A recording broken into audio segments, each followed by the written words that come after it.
my god, Milos. There's so much to see and do in Milos that it's hard to know where to start. Milos is Greece's hidden, or not so hidden depending on who you talk to, gem that is straight up Greek island gold.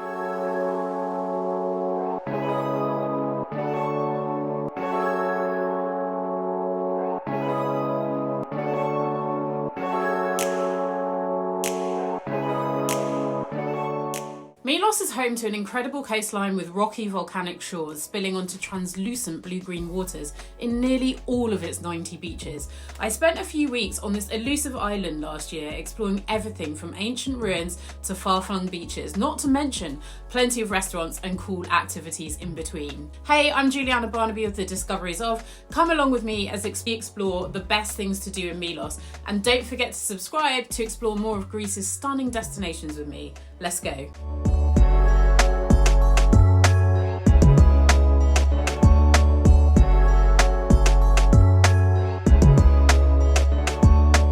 First up, we're heading straight to one of Milos's most stunning points, Kleftiko. Milos is home to some of the bluest waters in Greece, and the waters in Kleftiko are so blue they don't look real. Kleftiko is a stunning series of white cliffs, etched in voluptuous shapes that jut into the sea below. So how do you get there? You can only reach Kleftiko by boat, which is half of the fun. You can either charter a small boat yourself or go with a tour, which I'm going to talk about later in this video.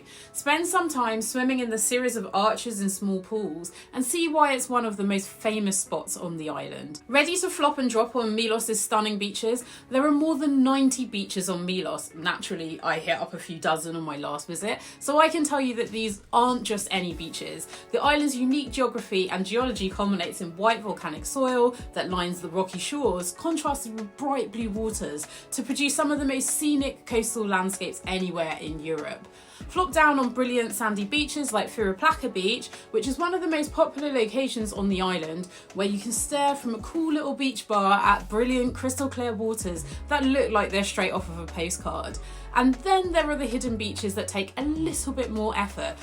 Or pack water and snacks and use a series of ropes and ladders to get to the mysterious Tigradou Beach. The small sandy cove is completely surrounded by volcanic rock that's slowly crumbling into the sea. Long story short, this is a trip where you won't want to forget your swimsuit at home. You already know that if you're visiting Milos, you'll spend lots of time in and around the water, so it's no surprise that one of my favourite activities in Milos was taking a boat trip around the island. What can you expect? You'll zip along the impressive coastline, admiring bizarre rock formations and pristine beaches you won't be able to find in a car.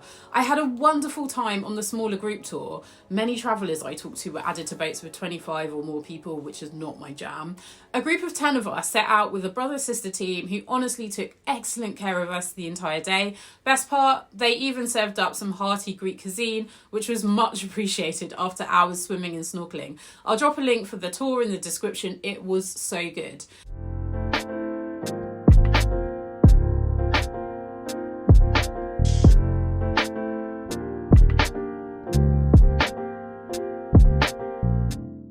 Question that it's all about the beaches in Milos, but there's also a fantastic culinary scene you don't want to sleep on when you visit the island.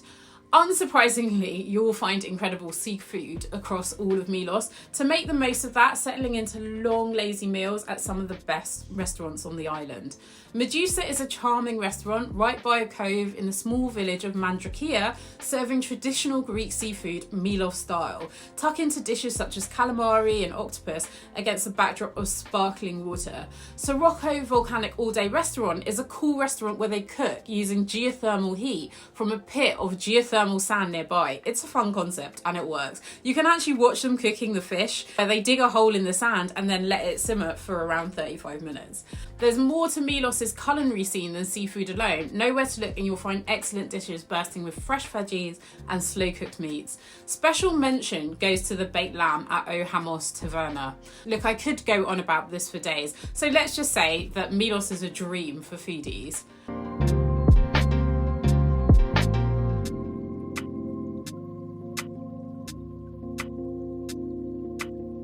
Plaka, the charming capital or core of Milos, is the archetypal picture-perfect Cycladic town. Flowers and vines climb up the walls along narrow alleyways and meandering stairways.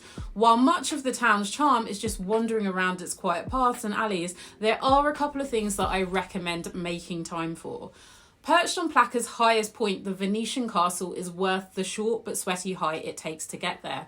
Only a fraction of the castle, namely the old walls, remain, but its location next to a gorgeous white domed church and the fact that it offers some of the best views on the island are reason enough to sweat your way to the top. I should mention that the sunset views in Plaka rival anywhere in Santorini. In fact, I think there are better, and without quite the same level of crowds. Go to Utopia for cocktails and the very best views, or grab a cocktail at Verena and walk the short distance to sit on the church walls to watch the sun dip below the horizon.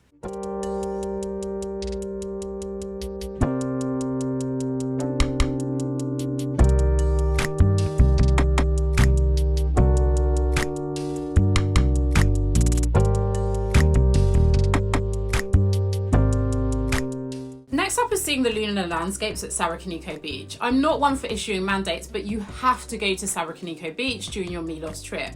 I don't make the rules. Moon Beach, as its nickname, features sweeping boulders as famous for their extraterrestrial appearance as they are for being epic cliff jumping platforms. The beach isn't the sandiest at all, though there is a small stretch you can wade into the water. Instead, it's all about smooth, chalk white volcanic rocks that you can use to sunbathe or plunge into the sparkling blue waters that are the main draw. The secret is out here though, so you want to pull into the parking lot as early as possible. On my last visit, we arrived around 8:30 a.m. and there were already quite a few people there. By the time we left at 10 a.m, the parking lot and the shores were quite full, so go early in the day or late in the afternoon and be prepared to deal with the crowds.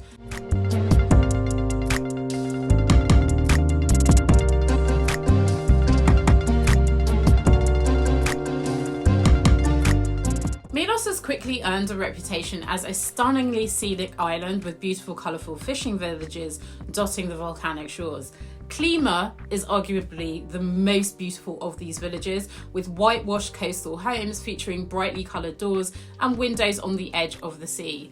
The bright and varying colours on the doors are no accident. Historically, they coordinated with the boat so you knew which house belonged to which fisherman. Plan to spend a couple of hours in the early evening strolling around the village by daylight before watching it glow in the golden hues of sunset. The light on the water is absolutely magical. Round off the day with dinner at the waterfront restaurant Astakas, one of the best restaurants on the island.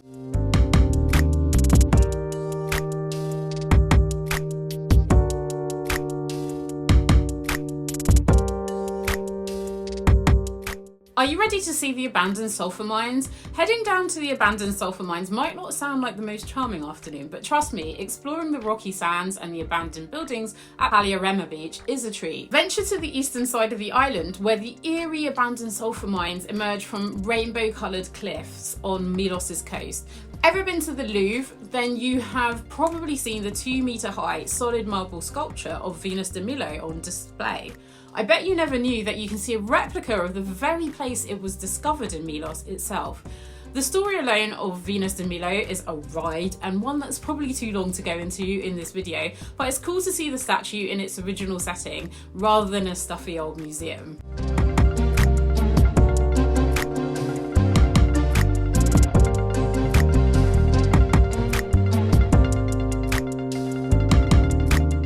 Sitting above a spectacularly pretty stretch of coast, Milos's Roman Theatre is a quiet spot that not that many venture to. You should. Not only is it free to visit, but it's an interesting place to take a deep dive into the island's Roman connections. The Roman Theatre overlooks the ancient harbour and was constructed from marble sometime between the 1st and the 4th centuries.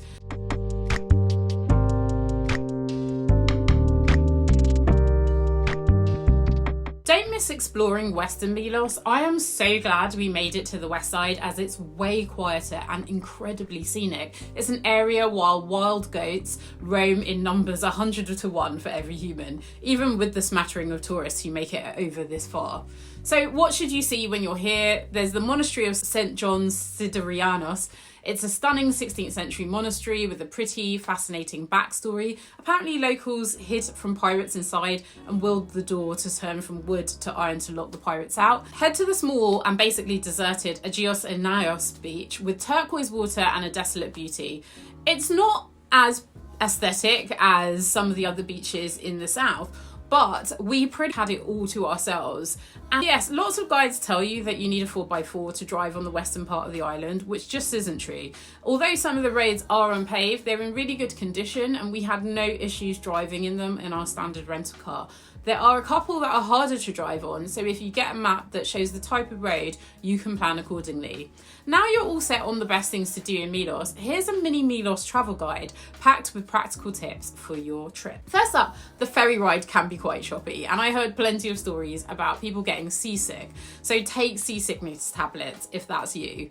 Personally, I think you should hire a car when you get to Milos. Having your own wheels opens up a lot more of the island to you. You can also opt to rent an ATV, which helps you reach places on dirt roads. We found a handy map that showed which roads were paved, which roads weren't, and that was really helpful in us planning our routes. Try and get one when you're on the island. Most visitors fly or take the ferry to Milos. If you fly, you need to fly in from Athens because there are no international airports on the island.